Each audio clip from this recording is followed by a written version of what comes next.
Good evening and welcome to Sip and Say with Stephanie. Hey, oh, let me do that again because my record didn't hit from my podcast audience. So give me just a second. I'm going to try that again. Ow! Welcome to Sip and Say with Stephanie. Hey, good evening, YouTube listeners. Welcome, podcast listeners. How are you doing tonight? How is your mind? How is your heart? How are you physically, socially, spiritually? And the heart and the mind was mentally and emotionally. How y'all doing? Y'all know I love to sing. I hadn't planned to sing that little tune tonight, but I'm feeling pretty good myself. You all, how are you doing, y'all? How has your week been? How is life treating you? What's going on? What's going on? What's going on? Come on, a little Marvin Gaye. What's going on? So all is well with me. I had a good day today at work. No, I'll say, oops, sorry, no issues or anything happening. It was like a really smooth day. I got work done today. I didn't have anyone coming to ask questions. Not that I mind if my coworker comes and asks questions, or sometimes it delays me and what I need to do. And today was like a heavy work day for me. So it was really good to be able to sit at my desk, get my work done, take the periodic breaks that I take just to get my eyes off the screen. And so it was a really good work day today. And so I'm very, very thankful for employment, for the job that I'm doing, for my coworkers. I'm very thankful for all of that. Just thankful that I am able-bodied to be able to work and take care of myself and the other things that I need to take care of. God is good. He is good. He is wonderful. He is merciful. He is kind. I love him and appreciate him so much. And so, yeah, y'all, everything is well. I feel like my emotions are steady, my mind is settled. I do have something, a few things on my mind that I'll need to get settled like over the weekend, hopefully. But I definitely am happy, I'm excited, I'm joyful, I'm contemplative, I am in planning mode, yet trying to be in rest mode. So there are very many variations of, or I shouldn't say variations because there's no variations, it's just me, but I'll say many levels of me, as is most people, right? There are many levels of me. And so all of my levels are pretty regulated right now. And I'm glad about it. I'm glad about it. I'm glad about it, y'all. Excuse me. I'm trying to get my TV to cooperate with me, but my TV's not working, not doing like what I want it to do right now. And so that's why my head half in the screen, right? So y'all see my haircut, right? So I cut my hair Sunday night. It was like after 7. I had not planned to get it this short. I have never in my life had my hair cut this short before. Even when my hair was relaxed, I would keep it short and smooth on the side, but even on the side, it would be a lot longer than this. And then of course I would have it trimmed up in the back, y'all. But I'm gonna tell y'all what I did. Before I do, what y'all sipping on tonight? But look, before I tell you my horror story in cutting my hair, because I do cut my own hair. Before I tell y'all my horror story. I'm gonna take it. What y'all sipping on tonight? Y'all look at my mug, the Stephanie Humphrey channel, my cousin. She is my t-shirt making cousin. She is now making mugs. Y'all see that? The Stephanie Humphrey. Welcome to the Stephanie Humphrey channel. The Stephanie Humphrey channel. The Stephanie Humphrey channel. The Stephanie Humphrey channel. The Stephanie Humphrey channel. Go grab your Bible and your pen, get your word so we can go in and see what the Lord has to say so we can be on our way and do what the Lord has said. And then the sip and say with Stephanie, get your sip so we can see what's happening. Stephanie shares what's on her heart and mind, news of the day, the happenings of the time, the Stephanie Humphrey channel, the Stephanie Humphrey channel, the Stephanie Humphrey channel, the Stephanie Humphrey channel. Woohoo! I had not planned to sing my song, but it's good for me to sing it to see if I remember the words. Because I wrote that song almost a year ago. I think it was in February or March of last year. So it's been about a year ago that I wrote that song. I was like, I want me a little theme song. Y'all know I'm a songwriter. I love writing songs. You give me a topic, I can write you a song. Like that's what I do. That's what the gifting that the Lord has given me, that talent and of writing. And so, of course, my Stephanie Humphrey channel mug that my cousin made for me has prompted that song. And so, yeah, I wrote that song about a year ago and I absolutely love it. I remember sitting here actually after one of my broadcasts. I don't know if it was after Sip and Say with Stephanie or after Bible study, but after one of them, I was like, I want me a theme song. I sat here and wrote that song, I think in just a few minutes, like maybe about 30 minutes. I'll give myself about 20 to 30 minutes because I had some different lines in it and it just wasn't flowing like I wanted to. So I sat here and wrote that song and sang that song, and I think I recorded it that same night. And so that's my theme song for my podcast listeners. I think I've sang it before, but I don't know why I whisper sang it. I don't know why I whisper sang that song, but I did. But anyway, that's my theme song for the Stephanie Humphrey channel. I don't know. I may end up asking a musician to put some music to it for me, because I do acapella all day. I have to play an instrument. I did try to play, y'all have heard me say, the guitar. And I actually took lessons for the guitar, but I didn't stick with it. It was frustrating a little bit because I wasn't getting it as quickly as I thought.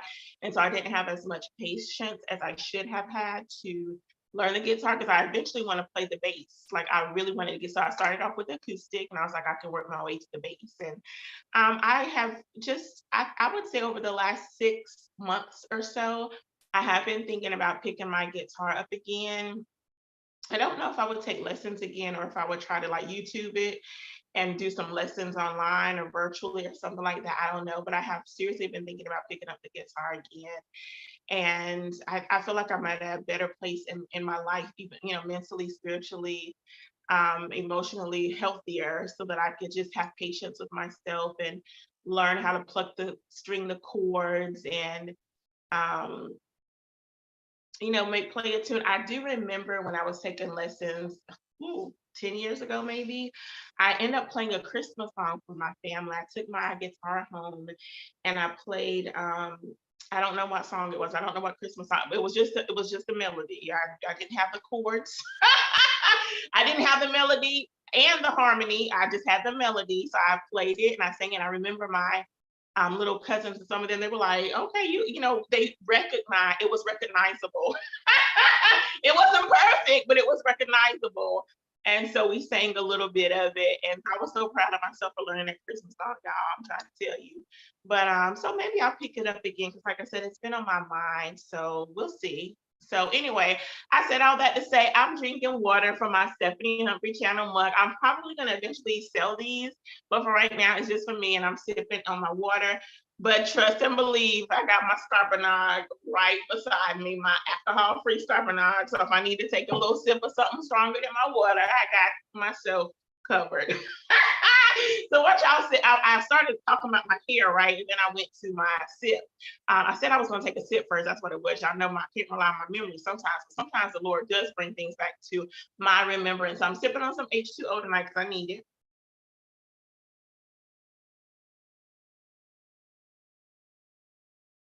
Some good old-fashioned filtered H2O. I am a little frustrated. I'm about to walk away from this TV, from my YouTube because I can't get my TV like I want it, y'all. And so I'm gonna just walk away so I can get it like I want it. And now I'm satisfied and I'm back. Y'all know I'm still wearing my red because even though Heart Health Month is over, it's February, excuse me. where we recognize women's health, heart health in particular. But I'm going to continue to wear my red for March to remind us ladies to make sure that we are taking care of our hearts. A couple of weeks ago, I think at the end of February, I shared some information about how we can take care of our heart. Men, you too now. We need our men around. We need our fathers with us, our husbands, our grandfathers, our uncles, our male cousins. Like, we need y'all around too. So y'all take care of your heart as well. And so I'm keep wearing my red to remind us to take care of us, take care of our heart, not just your heart on the inside by exercising, eating healthy, exercising, and whatever else we need to do to take care of our heart. I can't think of nothing else right now. But we also need to take care of our heart as it relates to our emotions, as it relates to our relationships, as it relates to our work relationships, romantic relationships, family relationships, work relationships, friendship relationships. Like, we really need to take care of our heart, meaning if there are toxic people in our lives, people who do not, I'm about to say promote us, but that's not what I meant. People who do not encourage us, people who do not inspire us, people who do not have our best interests at heart. If we have individuals in our lives like that, we need to take an inventory of that relationship to see if it's beneficial for us, to see if it's healthy for us, or if it's toxic. And if it is toxic, we need to weigh whether we want to continue in that relationship or not. Now, of course, if you're married, you talk to your pastor, you talk to a counselor. I'm not a marriage counselor, so I'm giving no guidance on that. I'm just saying, if you are in a toxic relationship, take inventory, do what you feel is best, for you, best for your family. Have some conversations with some trusted friends, trusted pastors, spiritual advisors, with women, the motherboard. Talk to some people that you trust to help support you in being healthy in your relationship. That's what I'm saying. Get you some counseling, a licensed counselor. It doesn't have to be your pastor. Your pastor does not have to be the one to counsel you. You can actually seek a non-church counselor, licensed counselor. And if they're a Christian counselor, that's even better, because they'll give you the knowledge that they have, the education that they have as a professional, as well as a woman of God or man of God. Okay, they can give you the worldly perspective and the spiritual perspective, and there's nothing wrong with having both. We don't have to be so deep if we're in church. We don't have to be so deep that we can't go to a counselor to talk out our issues, to talk out our concerns, to talk out our problems so that we can get some things resolved in our lives. So heart healthy on the inside, keeping our arteries unclogged with our healthy eating and our exercising, put down the sweets, let go of the sodas, chips every now and then, not every night. Popcorn is a nice alternative to potato chips. I'm just trying to keep us heart healthy. Y'all don't get mad at me. Water is a good alternative to soda. I don't even like juice. You all have heard me say this before, because juice has a lot of sugar in it. Check your contents. Check the ingredients. Check the ingredients of the foods that you're eating, especially them juices. Some juices have 20 grams of sugar, 30 grams of sugar. Like, you really need to check the content so you'll know what you're putting inside your body. Okay, I had not planned to talk about all that tonight, but sometimes we just need to be reminded that we need to eat healthy and that we need to exercise. You all, I am 22 days meat free. Had I planned for this? No. I'm gonna talk about my hair in a minute, because that's what I started. I'm 22 days meat free. Hey, Aunt Wanda, how are you? So Aunt Wanda's sipping on some apple juice and some water. So I decided I was going to fast for Lent. Lent started on February 22nd. And I was like, well, I'm gonna fast these, how many days? Is it 40 days? However many days to Easter. I'm not gonna count them up. I don't have them in my head. I don't know if it's quite 40, but maybe about 40. And so I had planned to fast from other things, because you all knew I was eliminating one meat for a meal. And I think the evening before, actually the day before, I didn't have any meat that day with my meals. And I was like, well, I'm gonna go today without meat. And it's just been steady going, 22 days it's been.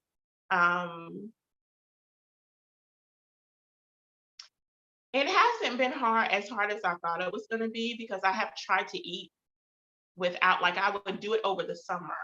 Like, I would be off during the summer, and I would sometimes have my niece and nephew that's been with me the longest, so I would cook meat for them and vegetables, and I would just eat the vegetables. So I've tried to do it over the summer in hopes that I would be home all day, and kind of groom myself, or, you know, but it didn't work. Like, I would stick with it for a little while, but it didn't work. I was like, I gotta have some meat, some chicken, some hamburger, some pork chops, some something. So it didn't work, but this, I feel like it's gonna stick the time. And so it's been really good to have vegetables, fruit, potatoes. I'm gonna make me some cabbage patties, you all. I think I shared with you that I made some cabbage patties last year. Or it was early last year, about a year ago. But I used too many eggs. Like, I doubled the recipe, but I think I should have maybe half double the eggs because it was the patties that you make them, like, it's like salmon patties. You just chop up the cabbage, and, well, I can't remember it was eggs, and I think I used some red pepper, not red pepper, not crushed red pepper, but fine red pepper, and some other stuff I can't really remember. But that it was too much egg, so it didn't, like, set firm. Like, when I baked it, I'm not baking, when I fried them on the stove, it didn't, like, set well. And so they were okay, but they weren't my finest. And so I would make them again. I'm thinking about not trying tofu again, but maybe reassessing my like for tofu. I don't care. The last time I've had tofu, I was out with some friends somewhere. We were I don't know what restaurant we're at. But I tried tofu for the first time then and didn't like it. I did try it again, and no taste or anything. But I might try to roast it or do something different with it at home, because I've never made it at home before. So I might like it, if I make it here myself. So I'm gonna try it. I haven't eaten some hummus sandwiches with lettuce, tomato, and onion, or just hummus and tomato, or just hummus, lettuce, and onions, depending on what I had. Because I ran out of my tomatoes, so I was like, it's lettuce and onions, my red onion. So I've been eating some hummus. So yeah, y'all, it's been going surprisingly well. Do you all think you could go without meat? Like, do you all think that you could? Y'all, I don't have a lot of news tonight, so I'm gonna talk. I know there's a lot of news going on, but I'm not in the mood for news tonight, so I'm just gonna talk until I grab my sheet and do my little bit of news, and then I'm gonna talk about some women, and then we're gonna go about our way. But do you all think you could go without meat, or have you tried to go without meat, or are you a vegetarian? Like, are you already living your life meat free? I like it. I really, really like it. Now, y'all, look, I must admit, I was, I think it was Monday. It might have been Sunday before I went to church. I normally don't eat breakfast before I go to church, but y'all, I was craving some bacon. I'm just not going. If I go back to eating some meat, it's gonna be bacon, and that's gonna be it. I love chicken. Like, chicken is I can go without beef, I can go without pork, but chicken is my meat. But if I had to eat a meat, for the rest of my life, it would be bacon. I just love it. So I was wanting me some bacon. I had the lettuce and tomatoes in the refrigerator, and I do have a pack of bacon in my freezer. So when I have my family events coming up, I'm cooking that. I'm getting that bacon the heck out of my house. So it's either gonna be cooked for the meal, even though it's a lunch meal. It's gonna be cooked as part of the burgers, because I'm gonna end up cooking some. I got these small sliders. I'm gonna cook some sliders when my family comes. So they might be having a bacon burger slider. So I might cook the bacon for that, or either I'm just gonna get them. I think I got one, maybe 2 packs of bacon left in there. It's gonna be gone, and so that's gonna be hard for me to cook the bacon and not take a bite. I just already know it. So y'all pray my strength, because I really do pray my strength, y'all, so I can stay, maintain my meat freeness. Oh, pray for me, y'all, about that bacon. I might just give it to somebody, like give it to a family member when they come, so I won't have to cook it and smell it and be tempted, so that I won't yield to temptation. So anyway, y'all pray for me here. Pray for me. Okay, so I was talking about my hair. It's what I really. So I've never had my hair this short before, never ever in my life. And it was curly by accident. So normally when I cut my hair, I start off with the top. I usually start off here and then I'll go to the sides and then I go to the back. So when I go to the back, I've had clippers for like 15 plus years, because when I kept my hair cut short, when I had it relaxed, I didn't want to keep going to the barber to like get an edge up. So I learned how to do it myself. So I've always had a set of clippers at the house, well, for the last 15 or so years. Anyway, I never in my life used the clipper guards until my cousin Shantae, who is a licensed beautician, get your hair braided, Tay Styles, STYLZ. Find her on Instagram and connect with her so she can do your hair. She's a licensed beautician. She cut my hair about a year ago, and I took my kit with me just in case she wanted to use it. So she was saying when you use the guards, you could never go wrong. Because I didn't need the guards to line up my, just to edge up. I didn't need the guards for that. So I started using the guards. And so I took the guards off from cutting this so that I could edge myself up. Because before I cut my back, I like to line up so that everything's just lined up in the back. And so I forgot to put the guard back on. And it went zip right on this side. Oh my, it was funny. I was like, I cannot believe I just said, like, I was laughing. I was not mad at all. And so my hair was fairly long, like it had gotten pretty long, in my opinion. It was still a little short afro, but it got pretty long. And so I was like, okay, what I'm gonna do? Am I gonna cut it? Am I gonna wear a hat to work tomorrow and then go to the beautician after work, like what, or go to a beautician or barber? At that point, I was like a barber after work. And I really felt the Holy Spirit said, no, let's cut it. So we cut it. I put on the 3/8. I normally cut my hair with the 3/8 guard. So I had the 3/8 guard so I could finish like cutting around. And then I moved to the 1/8. Now that 1/8 scared me. It scared me because I was just like, I have never cut my hair this short. And I honestly thought I was gonna have to cut it bald and just let it go back. That's honestly what I thought was gonna happen. But I put the 1/8 guard on, and I was just, real easy. I normally go down. Sometimes I'll go up and have the 3/8 on to get it, then I'll go back down. So, I comb and then I cut, I comb and I cut. And so I couldn't get as close to my sink mirror in the bathroom, to the mirror over my sink in the bathroom. So I went to one of the bedrooms because, full of mirrors in the bedrooms. And so I went there and I pulled the lamp, pulled it close so that I could get like this close so I could see what was happening. And I stood there and I was just like, we're gonna do this, Holy Ghost. And we did it, and y'all, I loved it. I absolutely love my hair this short. Like it is, I see it like it's boy short. Like I have never ever had my hair. And y'all, I did a good job. The Holy Ghost, let me tell y'all something. The Holy Ghost will not only lead you into all truth, but he will be your helper in the time of need. And I needed some help to cut my hair this short. And so y'all, I'm not gonna show y'all the back, but it looks good. Like I have had so many compliments about this cut. I'm like, yes. And then I discovered it looks kind of bald right here, which I don't really like, but it looks better in person. It looks really bad right now. But anyway, I've gotten a few of my curls on the top. And so a few of my curls have come back. I like it. I absolutely I hate it. It looks like I just showed it again, even though I say I hate it. I love it. I absolutely love it. Anyway, so that's why my hair is this short, because I had a little snafu. So I had to cut it this short. And so, or either just, have y'all seen Barbershop 2, where Keenan's, his character cut the alderman's hair, and he does a snafu, and so he's got this big old bald spot. It wasn't bald, but it was close to it. Big old bald. So that's as soon as I did it, that's immediately I thought about that scene, and I think that's probably what made me laugh, because it was funny in the movie. And so y'all, I did it. I cut it this short. I think I might keep it this short because I like it. All I have to do is wash it a little bit, put a little bit of oil on, brush it down. Oh God, y'all. And doing this right here, this is what I used to do when I had my hair cut short, when I had a perm. I used to rub the back of my head because I used to love the way it felt.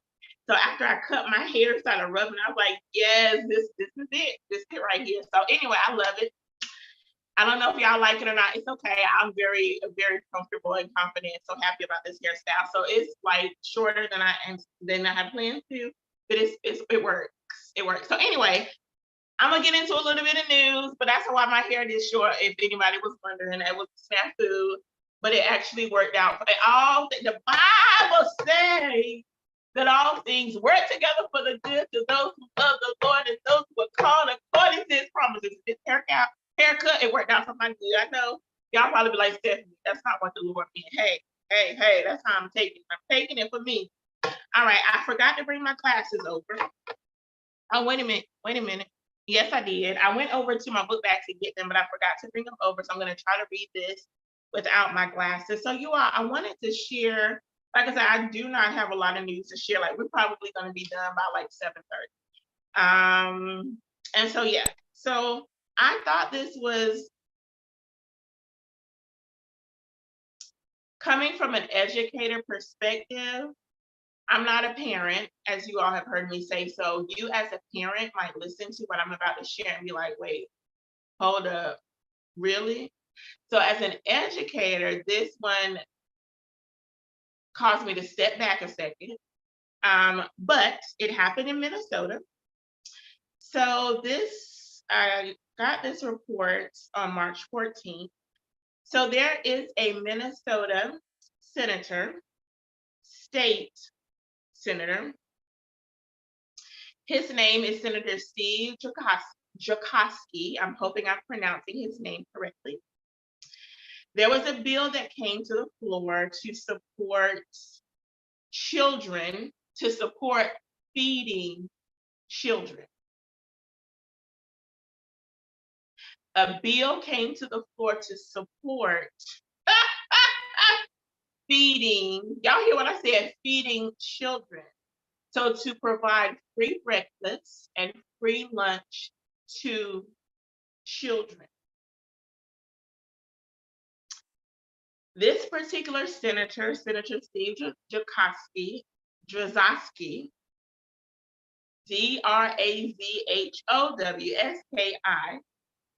stands himself, that ain't what I want to say, but I'm going to say himself on the House floor.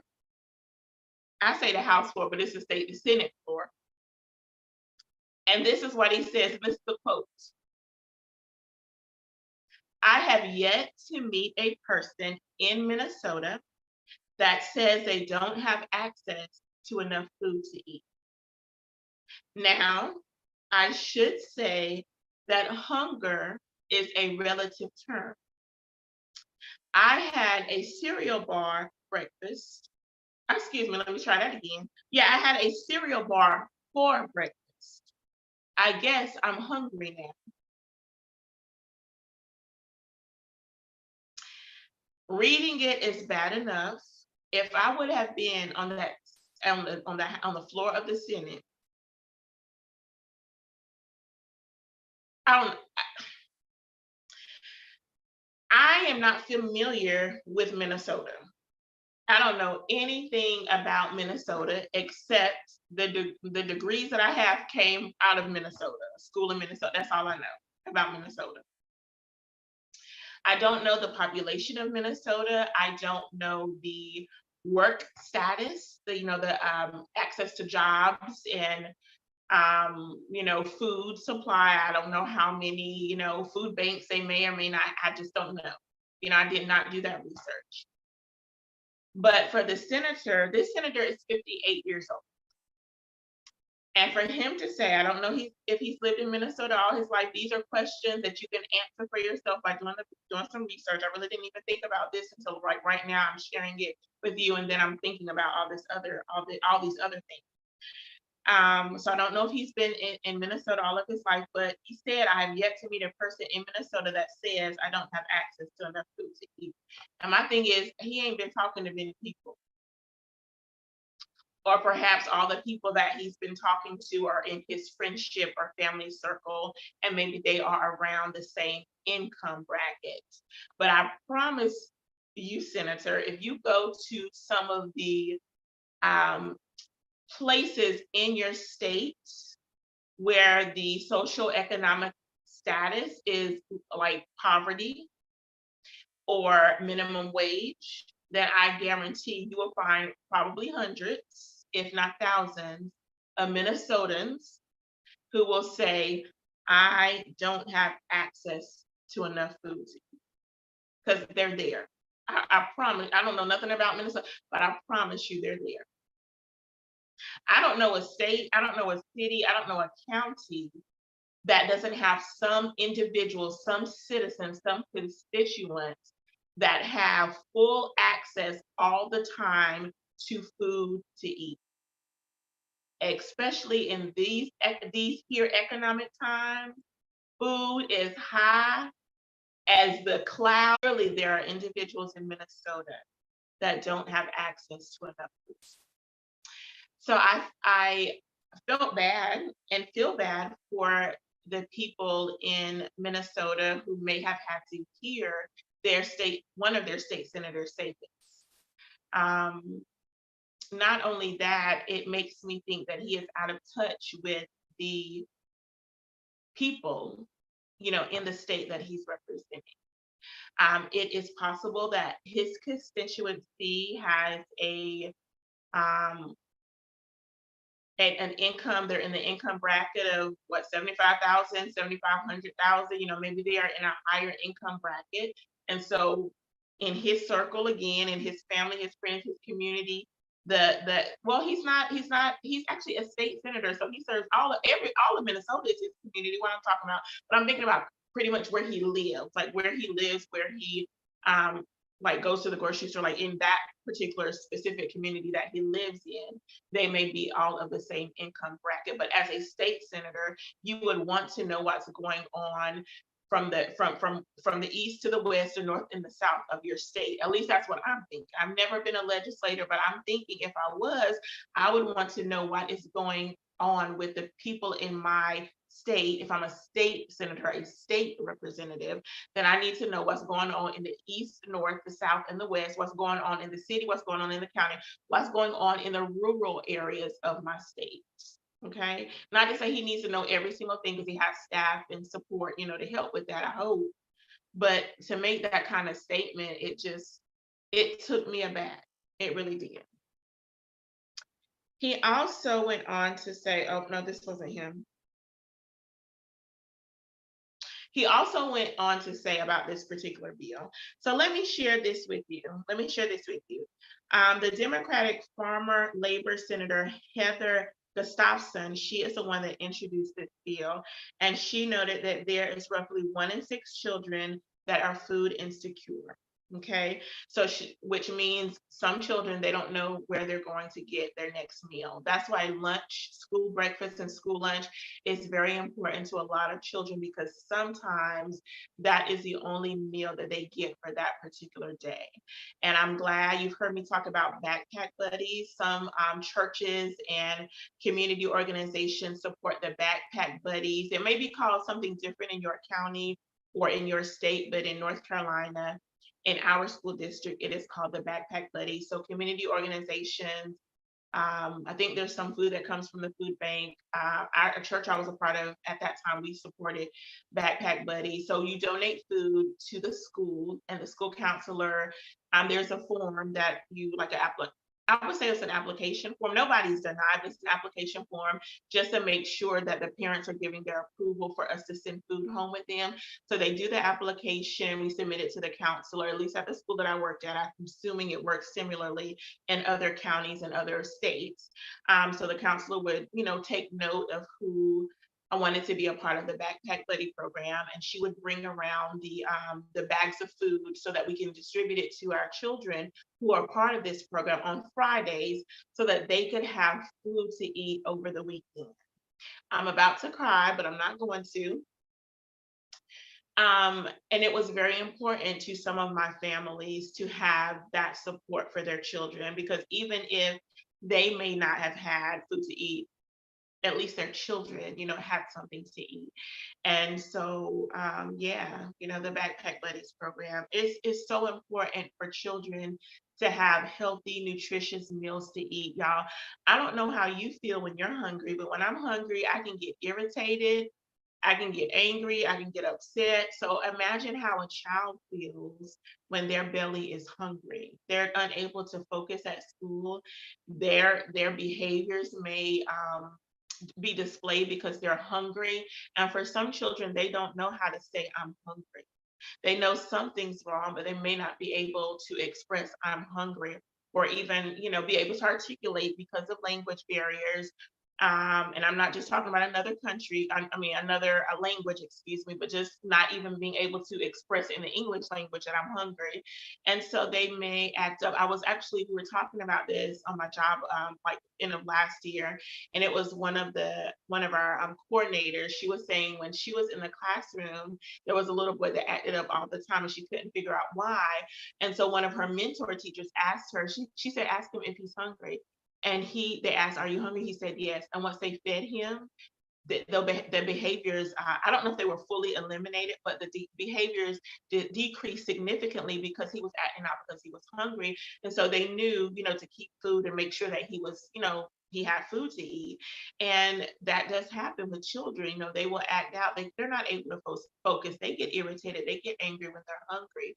So for a senator or anybody in political power or any kind of power that would vote against a program that provides free lunch and free breakfast to children, I don't understand that.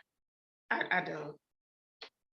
So Senator Heather Gustafson, I think is how you pronounce it.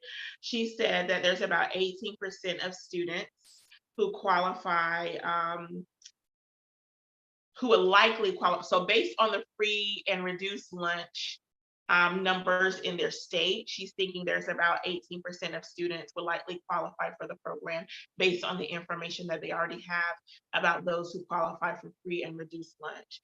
And so it is possible that this program would serve about 275,000 students. Y'all, that's big, that's huge.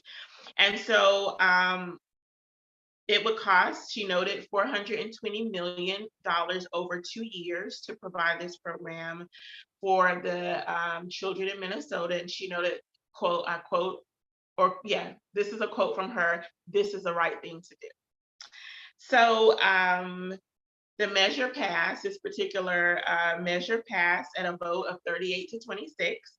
And they are expecting their Governor Walz, to sign this particular bill into law so that they can move forward in providing these meals for the children in Minnesota. Yes.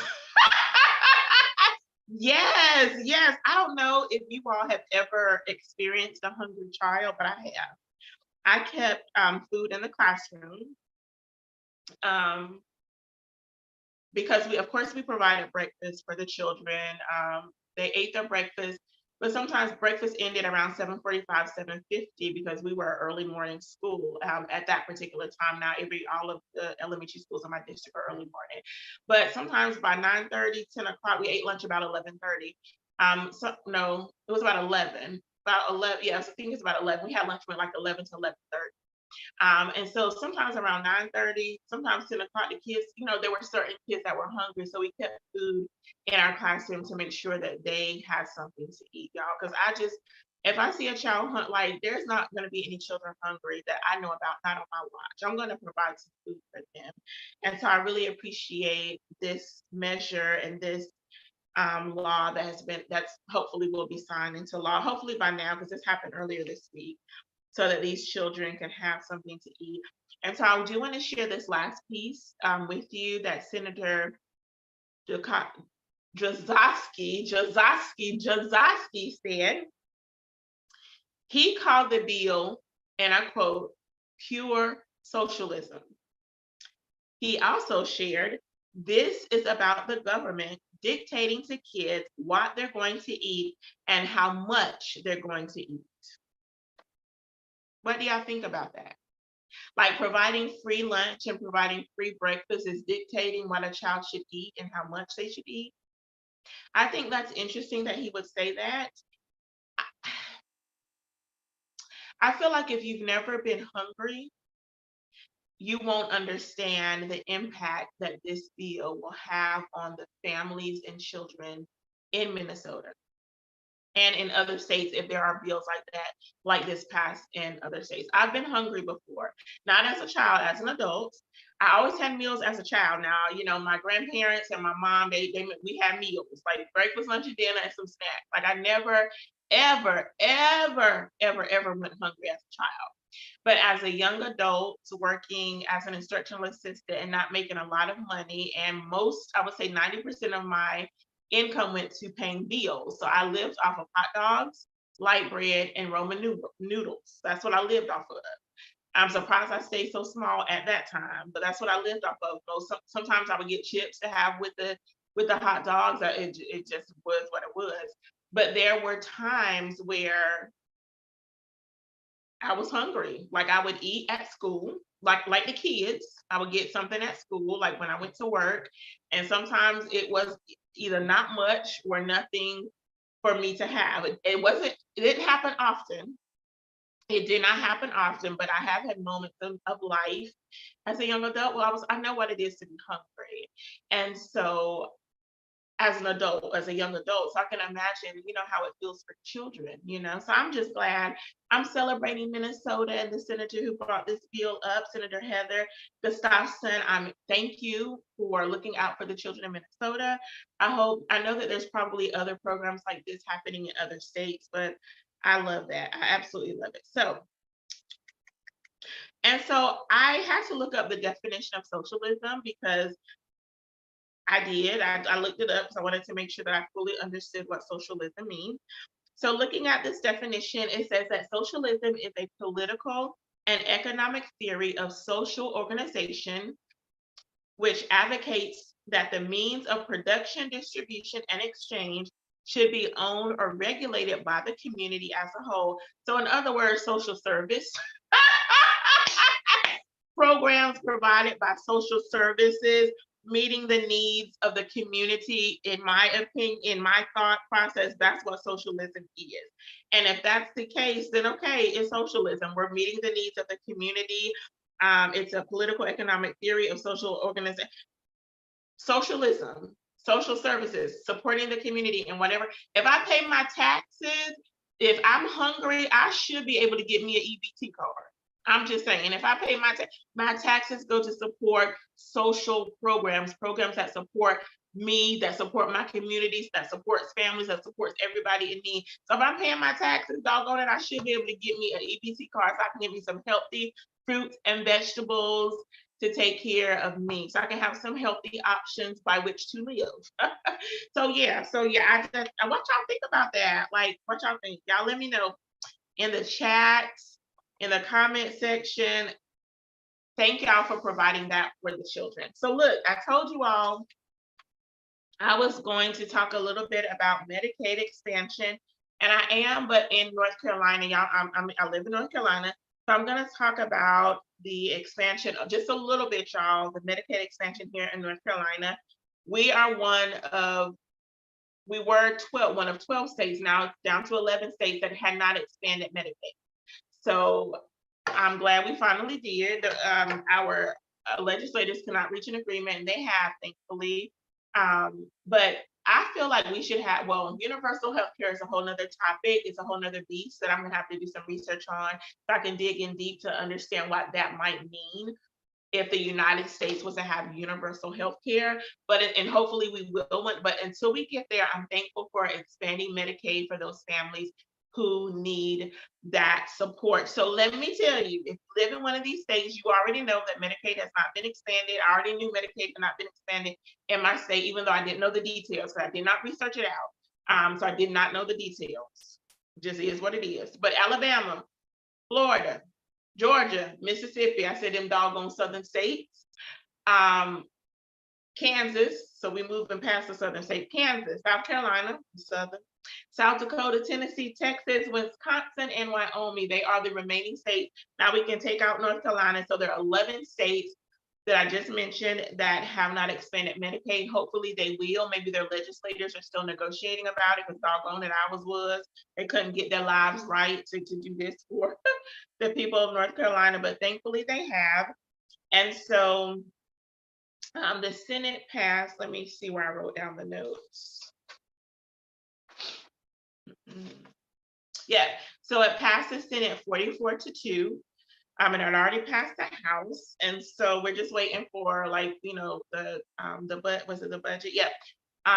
This particular expansion will not take place until this year's budget is approved, which is probably not going to be until the summer. Okay, all right. So this Medicaid, excuse me, expansion will help about 600,000 North Carolinians, and I'm happy about it. I do have health care, and I'm thankful that I do have health care to take care of my medical needs, any pains, ailments I might be feeling, any tests I might need to take. I am thankful that I have um, health care, but I'm thankful that this measure will help those families who may not have health care, or at least get it expanded through the Affordable Care Act. Okay. It's about 600,000. And I was curious to know how many people live in North Carolina, because I did not know the statistics and never like looked up the numbers on the Census Bureau. The Census Bureau, the U.S. Bureau of Census, I think is what it's called. Oh, the U.S. Census. Oh, I said it right the first time. The U.S. Census Bureau. I said it right the first time. Okay. Well, there are approximately, as of April 1st, 2020, there's probably more North Carolinians now, possibly because folks, being born. Of course, we've had some deaths as well. Anyway, April 1st, 2020, there were 10.44 million people in North Carolina. But looking back at some data from 2019, there were about 11.3% North Carolinians who did not have health coverage. That was about, what was my number? About 1,157,000 North Carolinians did not have health care or health insurance in 2019. And this included about 142,000 children. And so this expansion of Medicaid will help support about roughly half of these families.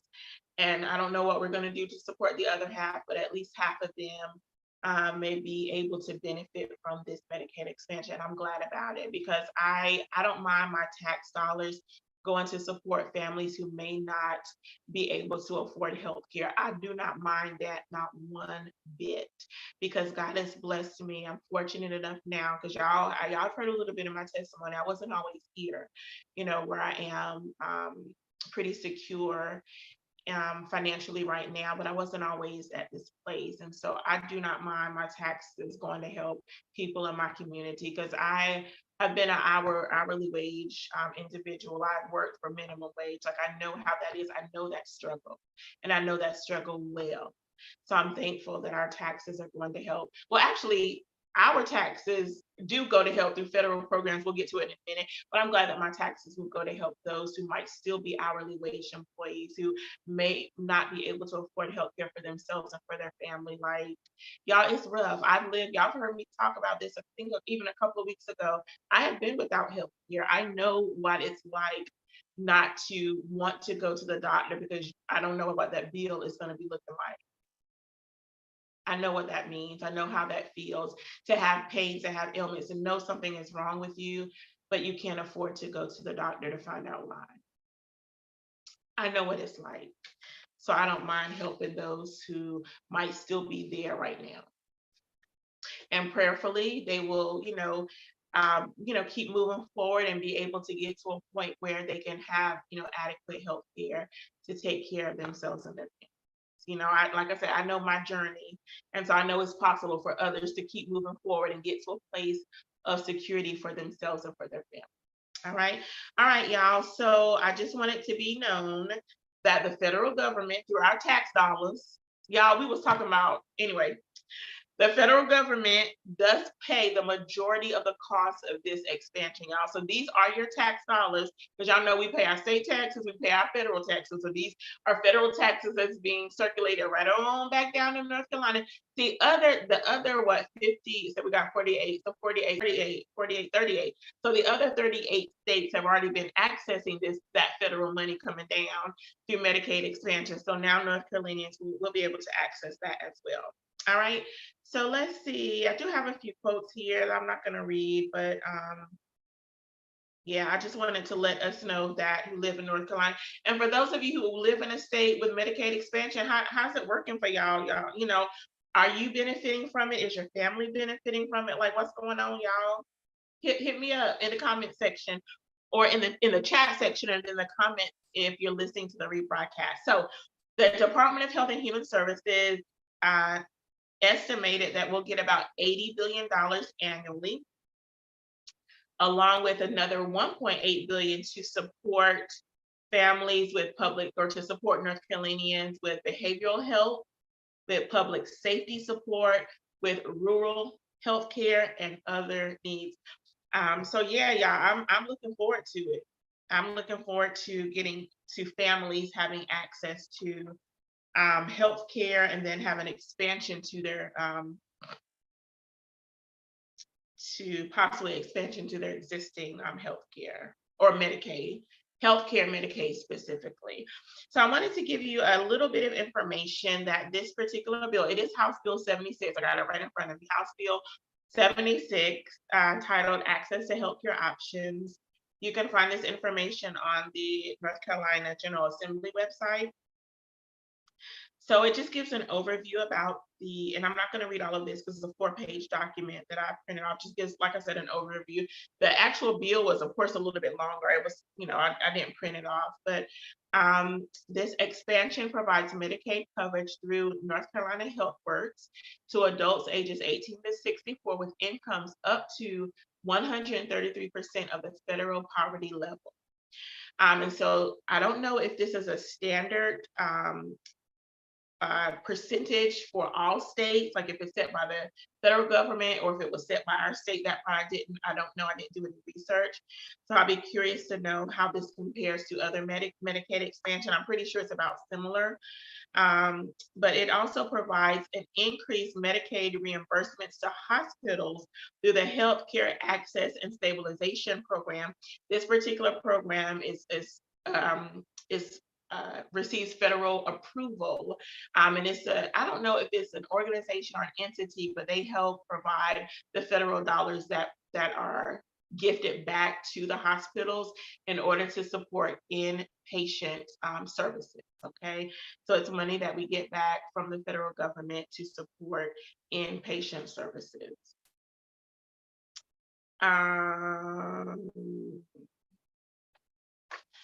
Something else that I thought was very interesting, that I had to do some research on this because I really didn't know, but there's what we call a certificate of need.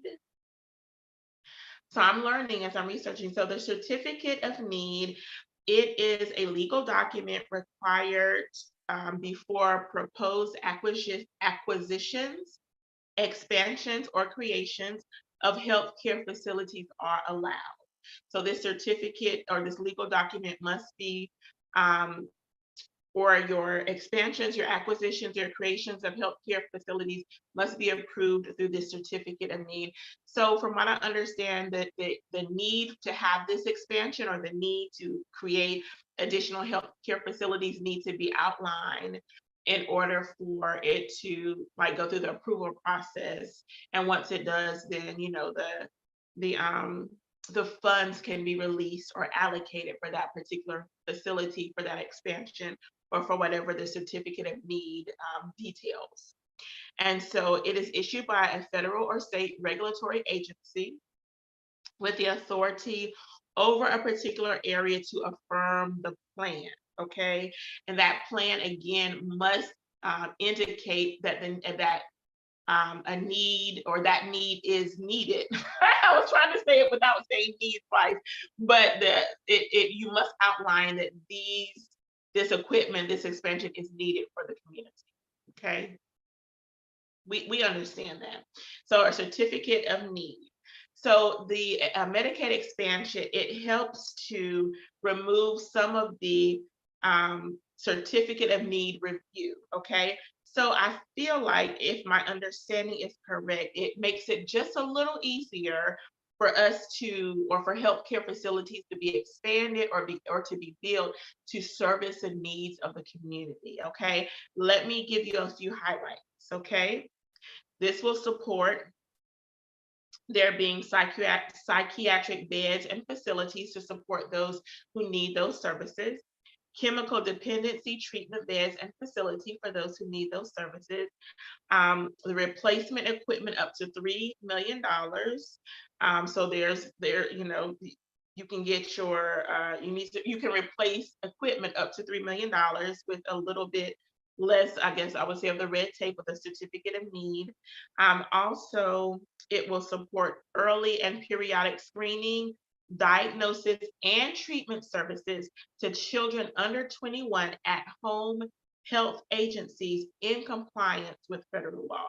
Okay, that's good. I think that's good. Not and it's not that they're giving a free for all for North Carolina for us to provide, equipment and expansion and healthcare needs to the community, but it does make it just a tad bit easier for these services to be provided for those in our community that need these services.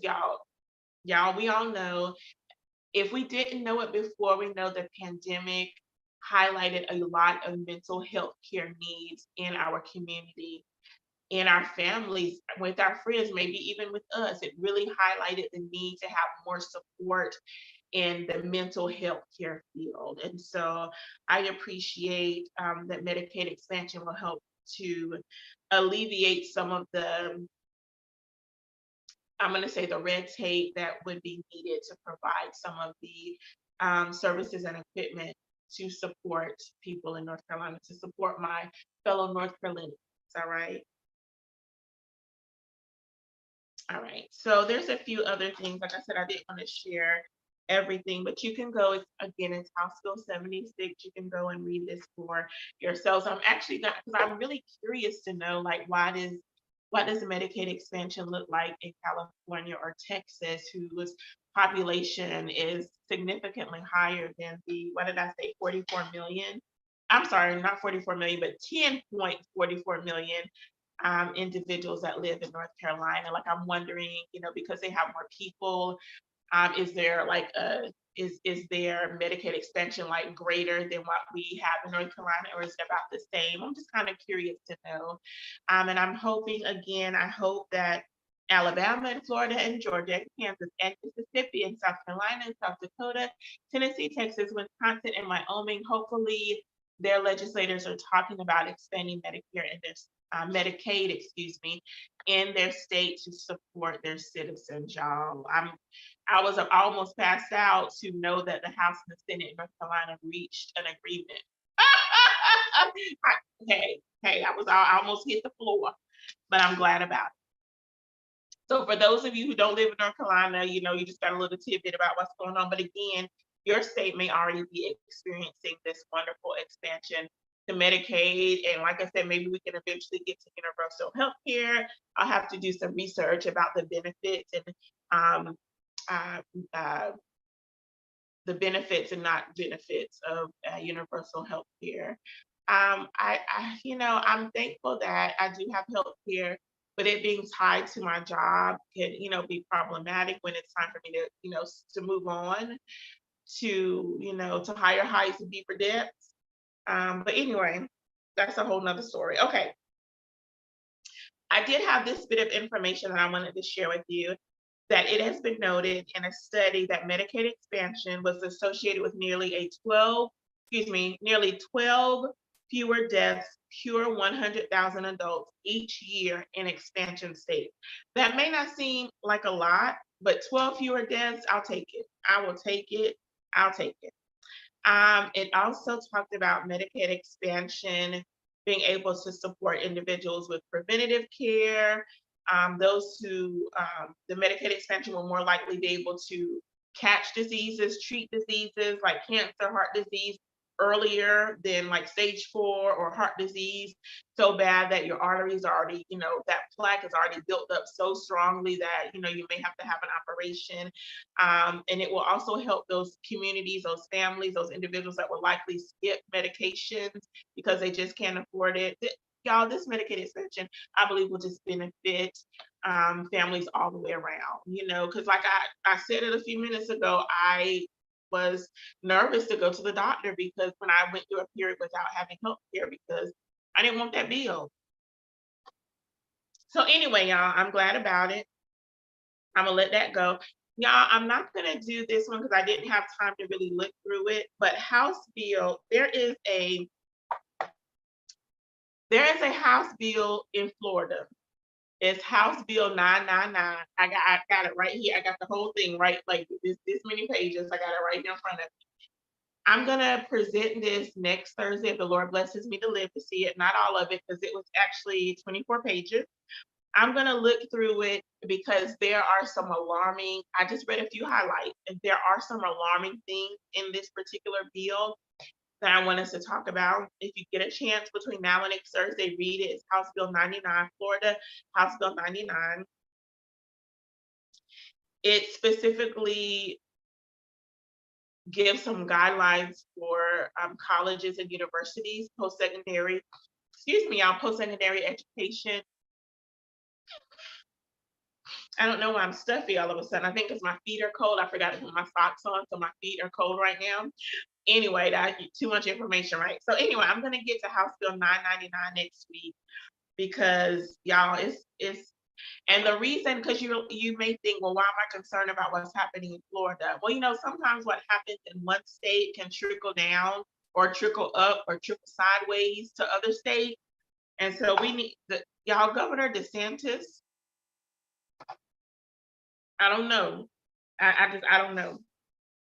Seems like anything that looks black and brown, he's trying to knock it out, y'all. I don't know. DeSantis, I don't know, but DeSantis sounds like of Hispanic heritage. I don't know, but I'm moving on. I'm moving on. No, yes I am. So look, y'all, it's one. I told y'all I didn't have a lot of news. It's a lot going on in news, and I just didn't feel like giving a lot of news tonight. I didn't. But that access to free lunch and breakfast was important for me because I was just like, yes, we need to talk about this. There was some information about reparations. There is a state that is having conversations about giving their citizens, it was a six-figure, if not a seven-figure, for reparations. So I'll get to that next week. Well, I saw it, but then I skipped by it and kept it moving. So I'll get to it next week. I told y'all I was gonna have y'all out by 7:30, didn't I? It's already 7:37. Okay, look, y'all, this is Women's History Month, y'all. Women's History Month. I wanted to mention just a few women. By next week, it's already the 16th, tomorrow's the 17th. Like mid-March is almost over, but I am working on my wellness newsletter. I'm hoping to release it by this weekend, where I'll highlight some more women. But tonight I'm only going to mention two. I actually had a few more, but I'm only going to mention two. And both of these ladies are in the music field. Just is what it is.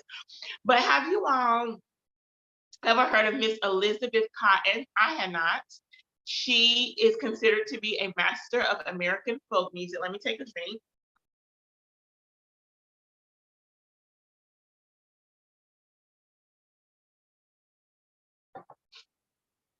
Miss Cotten, known as Libby, but Miss Cotten was born in 1895. She passed away in 1987. Like, I'm really upset that she was alive in my lifetime. I didn't know who she was. I digress. But she was born in Chapel Hill. She taught herself how to play the banjo and the guitar. Y'all heard me talk about the guitar earlier. While she, at an early age, she taught herself how to play these instruments. So she developed what is considered a unique guitar style, characterized by simple figures played on the bass strings in counterpoint to a melody played on the treble string. I don't know what that means because, y'all, I don't remember my guitar training, but it is a method that became known as the Cotten method.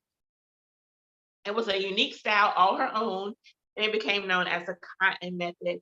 And so, you all, Miss Cotten, she played from the time she was younger until the time, y'all, she started going to church.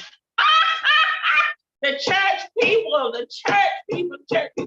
So the church folk, I've heard her say, because I listened to some of her YouTube videos, like you should look her up on YouTube.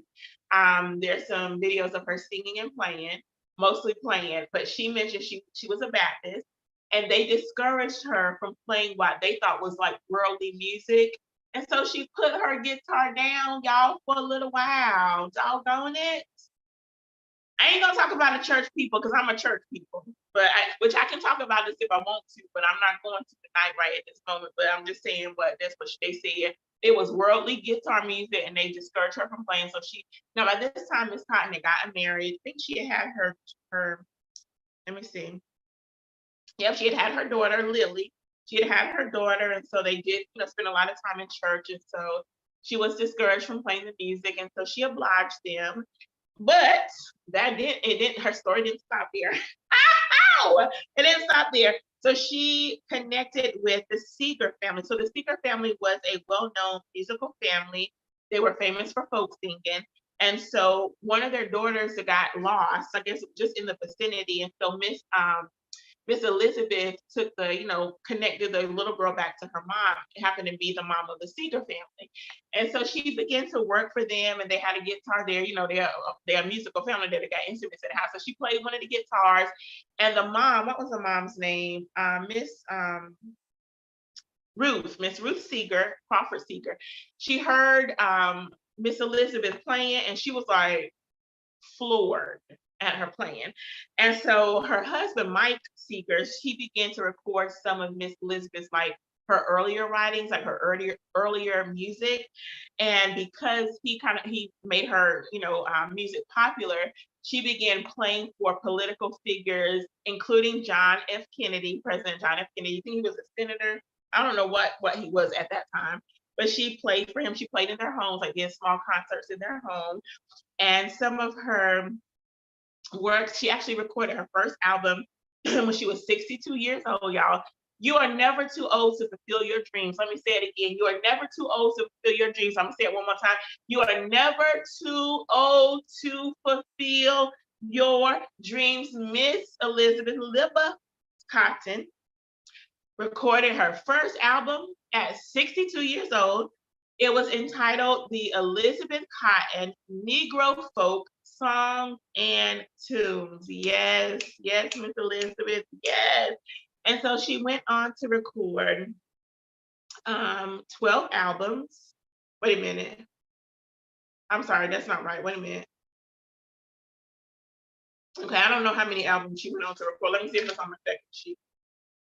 So I don't know how many she went on to record, but some of her CDs include Shake Sugaree, When I'm Gone, Elizabeth Cotten Live, and Elizabeth, okay, and yeah, those are the three that I mentioned here. And so look, y'all, I'm gonna go on and tell you this. Miss Elizabeth was awarded a Grammy, y'all, when she was 90. Y'all, come on and get somebody. She was 90 years old, but she won a Grammy for Best Ethnic or Traditional Folk Recording. That happened in 1985. She was born in 1895, so 1985. 90 years old, she got her Grammy, y'all. Yes, Miss Elizabeth is never too old to fulfill your dreams. Come on, somebody. So look, y'all, she went on tour, and then I'm gonna have to backtrack. So she went on tour. She did her last concert, not tour, but her last concert was done in New York in the spring of 1987. That was her last concert. She died shortly after. She passed away at either 91 or 92, because it didn't say what month she was born, and it doesn't say what month she died. So Miss Elizabeth was either 91 or 92 when she passed away, but she had her last concert, y'all, at 91 or 92. Like, oh my gosh, like, man, I swoon at that, because like my granddaddy's 93, man, I mean, I'm sorry, granddaddy turned 94. Granddaddy's 94 now. And so I'm just like, granddaddy's still writing. Granddaddy told me, I was talking to granddaddy this weekend, he's actually presenting a topic, I think next month, if I'm not mistaken. So granddaddy's still writing, he's still preaching, he's still teaching, like, come on, somebody, So yeah, so that's Miss Elizabeth. So I want to let you know that one of her most popular recorded tunes was called Freight Train. She actually wrote Freight Train when she was either 11 or 12 years old. And if you look on YouTube, there are several people who have tapped into Miss Elizabeth Libby Cotten's Freight Train and play it. Like I didn't listen to theirs because I wanted to hear Miss Elizabeth for myself. So I haven't heard theirs, but I saw several videos. And so her music is still her music, her playing, her writings are still influencing musicians today. In particular, folk musicians who play folk tunes, but it's still influencing musicians today. I absolutely love that. So you all check out Miss Elizabeth Cotten, check out some of her videos. Like I said, you can find them on YouTube and sit there and listen. Man, I was jamming. I love all genres, most genres of music, not all of them, but I like different genres of music. And I do like folk music. I have been to a folk music festival before. Come on in here, somebody. Get the banjo, the bongos. Come on in here. And so, yes. So I was jamming to her folk music. It wasn't, did I listen to Freight Train? I don't think I listened to Freight Train. It was two other ones that I listened to. Excuse me. So y'all get y'all some of Miss Elizabeth Cotten. All right, then last woman for Women's History Month that I want to share with you is, let me make sure I said all I wanted to say about Miss. Yes, that's all I want to say, because it does name some of the individuals that are that her music is influencing, but y'all can check that out, please. Yes, all right. I'm done with Miss Elizabeth, but y'all, I'm gonna get me some more Miss Elizabeth because I really was proud to learn about her and proud to hear her music, and just to know at 91, 92, man, she was still singing. Come on in here. So yeah, so that's Miss Elizabeth. Okay, so the only other, or the next and final lady that I'm gonna talk about tonight for Women's History Month is Ella Fitzgerald. Recently I watched a um I guess I'll say it wasn't an autobiography, but a biography on, because autobiography, you do it yourself, a biography of Miss Ella Fitzgerald on PBS. Y'all, my windows are open. So, and I'm looking at them, and there ain't nobody looking at me, y'all, but I'm about to get up and close. I sure am. So sorry, y'all, that I'm walking away from the screen for a second time. But I got my lights on, and I don't want nobody peeking into my windows. I mean, I'm fully clothed and everything like that, but they ain't got to see what's going on up inside my house. And so I close my windows. And thank you for your patience. So Miss Ella Fitzgerald, y'all, okay. I know who Ella Fitzgerald is. I have heard a little bit of her music. But man, listening to that biography, and they played a portion of her when she did the concert in Berlin. I think it was 1960, if I'm not mistaken, where she did, what was the song that she did? It was a high-low. Hold on, let me look. It was called, I didn't write it down, which means I need to look it up now. Yeah, sorry, y'all, I didn't write it down, so I'm about to look it up. But she did, I think it's called High-Low. Let me look it up. But she was scatting. Y'all, I was blown away because, again, I've heard Ella Fitzgerald sing, but not to that extent. So of course, when you're doing a biography, there were several experts and people who knew Miss Ella. I think there was maybe one or two that played with her. They interviewed her son, Mr. Roy Wood Jr. And there was a gentleman who, I didn't know this because, I'm not well versed in jazz. But there was a gentleman, he was saying that I think there was over 30, 35, 40, somewhere in there, of different renditions of songs that Miss Ella did at this particular concert as she was scatting. She did some singing, but she scatted. It was like 6, 7 minutes, about 6 minutes or so. Man, I was blown away.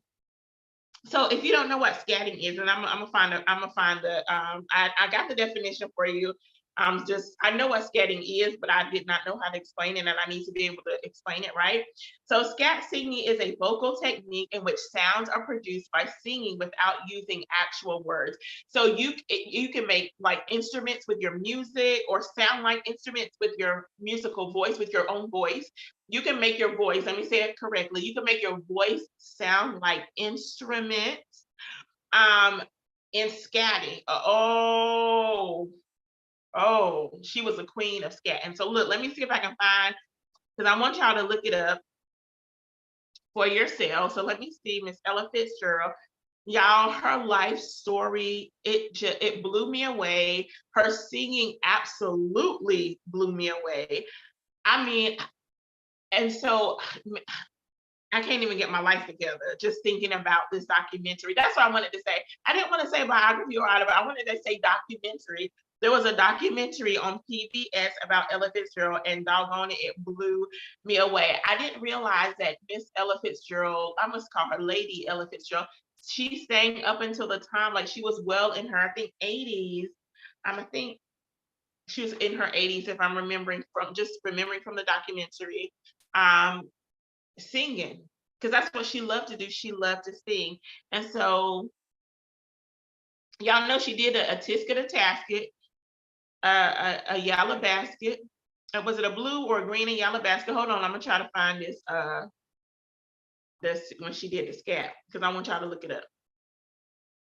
Okay, it's called How High. What did I say it was?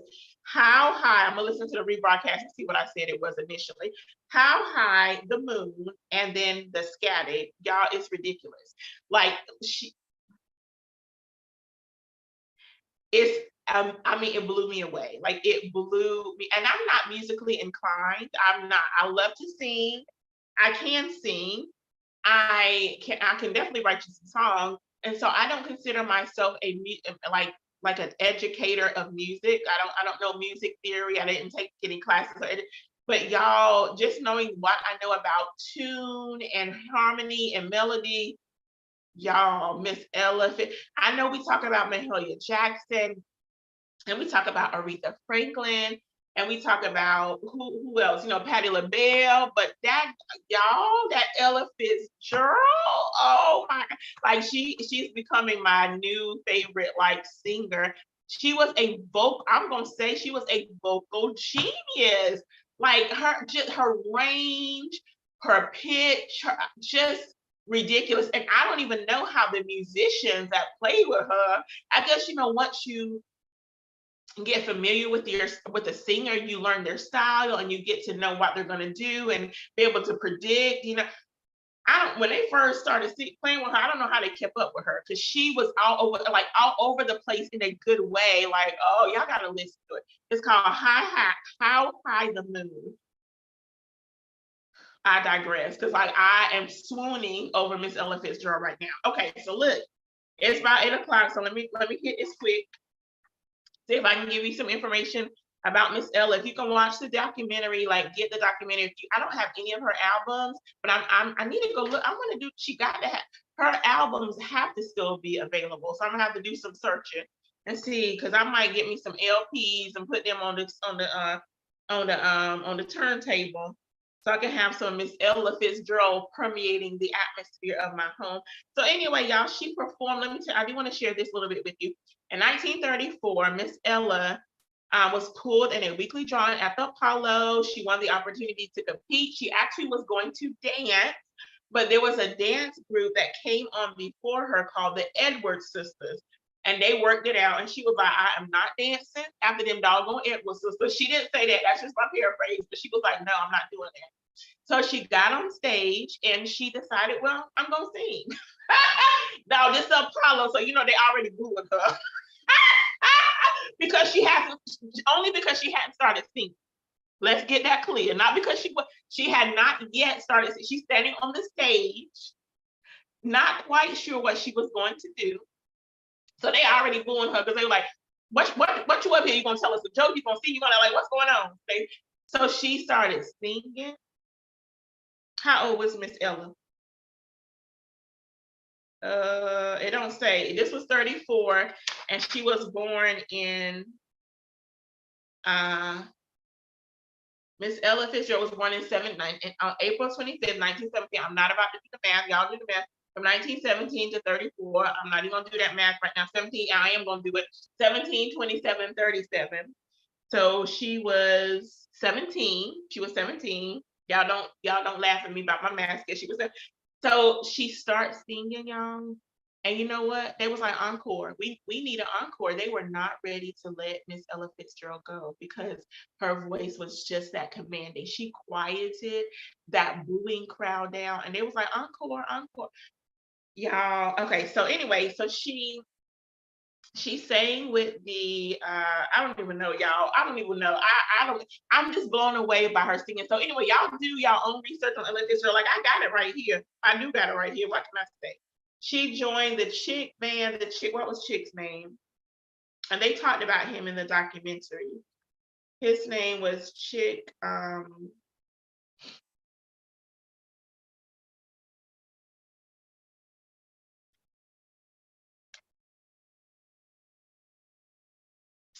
I can't remember his name from the documentary. And I don't see his last name. Oh, Chick Webb. I couldn't find it. Sorry. So she joined the Chick Webb band. Chick Webb heard her. And so he was like, we're gonna give you we're gonna give you a trial period. She had a trial period. He hired her on to play with the band. He actually passed away. He got really sickly. He passed away. I think he was about 30 or so when he passed away. So when he did, the band became known, and the band was then known as the Ella Fitzgerald. Make sure I'm saying it right. Ooh, so I really got too many out. The Ella Fitzgerald and her famous band, that's what it became known as after Mr. Chick Webb passed away. I'm thankful that he gave Miss Ella Fitzgerald the opportunity to sing, because they did play, in several locations just within the Harlem area. And so it became known as her band. And, they went on to do some recording and travel and concerts and different things like that. And then she connected with, what was the gentleman's name?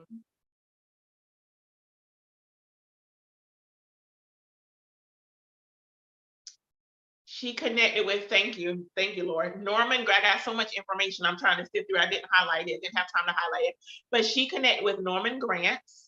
And then he became her manager, and they were like lifetime business partners. So he, helped her to perform in locations other than Black audience locations, so that she could expand her audience to communities other than Black communities. Not that there was anything wrong with Black communities, but her voice was so powerful and the world needed to hear it, and they did, with her manager, Norman Grant. And so she actually did covers of other individual songs. Like, she did some covers of Cole Porter, Duke Ellington, the Gershwins, Johnny Mercer, Irving Berlin, and Rodgers and Hart. And it became known as the infamous songbook. They were talking about it on the documentary. It was funny, them talking about it. But you know what? These individuals whose songs she covered, they loved the cover of her songs. The guy who was given the history of Ella, he was saying that those songs did not become, I don't know if this was his opinion or the truth, I don't know, but he was saying how those songs did not become widely known until Ella Fitzgerald got a hold of them. And that's just my paraphrase of what he said. But he was like, they didn't become popular until Ella started singing them. And actually, Ira Gershwin, this is what he said, and I quote, "I never knew how good our songs were until I heard Ella Fitzgerald sing them." And I'm like, yes, come on, somebody. Man, y'all, Ella, man, I'm so thankful that I was able to watch that documentary about her life. She was a powerhouse, y'all, a powerhouse musician. And I don't know how many albums that she covered, but she passed away in 1996. I was mad that I was alive during her lifetime and didn't get to know her, not that I would have, she lived in California, I'm here in North Carolina, but man, she was alive during my lifetime. But, anyway, Ella Fitzgerald, y'all, man, whew, I'm still blown away just actually sitting and listening to her sing, just blown away. Y'all, it's Women's History Month, y'all. But y'all have some women that you all admire or look up to, or who you gain inspiration from or encouragement from. Put it in the live chat, add it to the comment section if you're listening to the rebroadcast. Y'all check out Ella. Y'all, man, I'm gonna stop right here. Check out Ella Fitzgerald, and I'm gonna stop because I could talk about her a little bit longer. So check her out. Even if you don't like, Even if you don't like jazz, and even if you don't understand scat, just listen. Just listen to the power and the uniqueness of her voice. It is ridiculous and amazing. And I'll say it again, I believe she was a vocal genius, a vocal genius. Okay. So some women that I admire in my life is the women in my family. Y'all know I'm always going to talk about the women in my family because the women in my family raised their children, and took care of their children, and we worked together to babysit and help each other out. And so I admire every woman in my family. I'm not going to name their names because I did not get permission to do that. And so I admire the women in my family for their courage, for their tenacity, for their strength, for their honesty, some more than others. I'm just going to say how I feel it, for their patience, for their wisdom, for their taking care of their kids. You know, they didn't put their kids off on anybody else. So women in my family, they took care of their children, they took care of their families, and I admire them and appreciate and love every woman in the Humphrey family. Hey, Humphrey family women, how y'all doing? So look, y'all, my cousin Adriana, one of the women in the Humphrey, she wrote another book. Y'all, I haven't even told her that I know she done released another book, y'all. She has released another book. I meant to have it available. I'm just going to give you the name so that you don't have to wait. I'm going to purchase it and I'm going to have it next week, I hope. But I don't want you to wait to, what's her name under, because her name is different on Amazon, but I'm gonna type it in like I know it. I don't want you to wait until I talk about it next week. I want you to go ahead and look it up for yourself. Go ahead and purchase it for yourself. Oh, it's right here. Ooh, ooh. Tony gets a new pet, y'all. Come on in here, somebody. Tony gets a new pet by Adriana Peterson, y'all. It's for age ranges 4 to 8. I actually need to go ahead and review her first books. I have not done that yet. I'm so sorry, Adriana. I talked about your book and haven't even put a review in. I am going to put a review in. I took her first book. What's the name of Adriana's first book? This Woman's History Month, y'all. Come on in here, somebody. So her first book, A Day at the Playground, I took it to work, and my coworkers, all of us are special education teachers. We're special education and regular education teachers, but the majority of the children we work with are special education children in a general education setting. So we support whatever their needs are, and so they really loved Adriana's book. They talked about how it helps children with social emotional development, with language skills. And so I need to add all that into her reviews. But the new book is Tony Gets a Pet. Come on, somebody. So it is available today, y'all. Go on Amazon, Adriana Peterson. I don't see, it's actually, let me see. So if you have Kindle Unlimited, you can read it absolutely free. If you don't have Kindle Unlimited, it is $2.99. It is more affordable than that Chick-fil-A or fast food meal that you're about to purchase for your little one. Purchase them some literacy so that it will support their language skills, their social emotional development, their communication. Come on, $2.99. Come on, $2.99. Tony Gets a Pet. So I'm gonna open it real quick. It's already 8:03, so I'm about to get us off of here because y'all probably tired of hearing me talk, and I'm okay with that. And so look, you all, oh man, this is look, they going to the pet store, they getting the fish food. Come on, that's the preview. I'm looking at the preview, so I'm not giving all her book away. Get it. Tony Gets a New Pet by Adriana Peterson. Get you some of that, okay? I don't know if there's a hard copy available because that's what I want. I want the hard copy, but I'll probably go ahead and get the Kindle.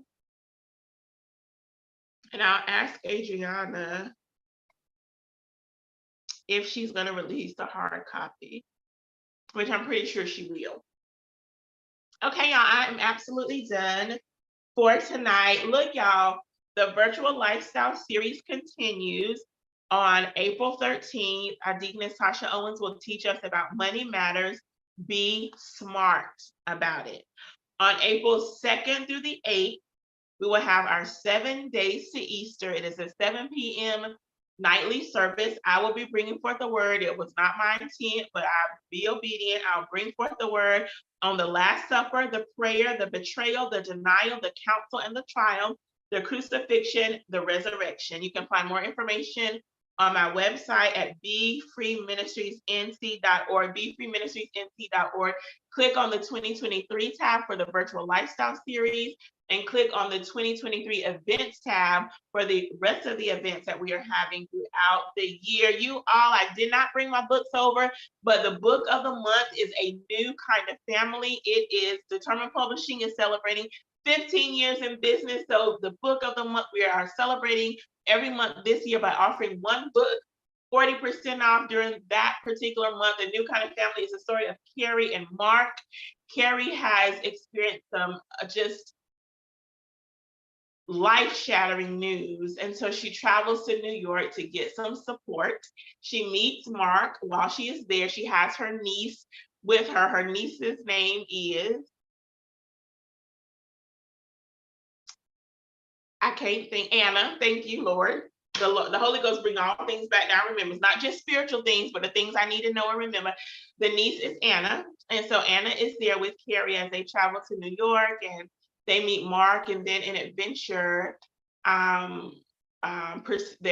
engage in an adventure, and you'll decide if a new kind of family is birthed from their meeting. And so get you some.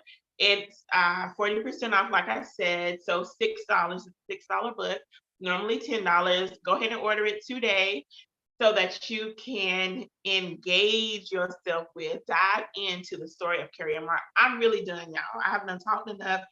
Sip and say with Stephanie, but thank you all for joining me tonight. I want to just double check the comment section just to make sure I didn't miss anything. So there's nothing in the comment section. Don't forget to like this episode, YouTube listeners, podcast listeners. If you like this episode, don't forget to click the like button. Go ahead and subscribe to my channel, subscribe to my podcast. You will get notifications, and turn on your notifications so you'll get those and know when I'm going live. Also, share the Stephanie Humphrey channel with your family and friends. I will let you know when I make the mugs, the Stephanie Humphrey channel mugs, available on my website for your purchase. And is there anything else I want to share with you? My nonprofit, Aunties Against Abuse, we do have our second anniversary on April 15th at 9 a.m. I will share more information maybe next week so that I can let you know what our theme is and what we have decided on for the donations, what I want to call it, our